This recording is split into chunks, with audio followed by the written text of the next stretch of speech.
সংঘবদ্ধ ছিল, আজও সংঘবদ্ধ আছে। আগামী দিনে দল আরও বেশি শক্তিশালী হবে। রাজ্য তৃণমূল কংগ্রেসের পক্ষ থেকে গতকাল তৃণমূল যুব কংগ্রেস, তৃণমূল মহিলা, তৃণমূল আইএনটিটিউসির জেলা সভাপতি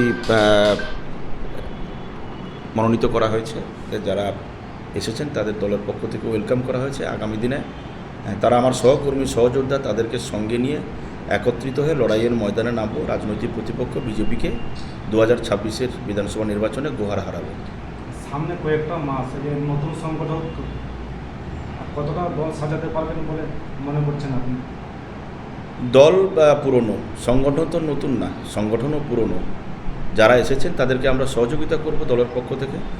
তারা সংগঠনের শ্রীবৃদ্ধি করার ক্ষেত্রে তাদের পরিশ্রমের মধ্য দিয়ে নেত্রীর হাতকে শক্তিশালী করবে, এটাই আমাদের আশা। দল যখন যা সিদ্ধান্ত নেবে আমরা দলের কর্মী হিসেবে সেটা তো মানতে বাধ্য। সামনেই দাদা 21শে জুলাই রয়েছে, তার আগে প্রস্তুতি কেমন?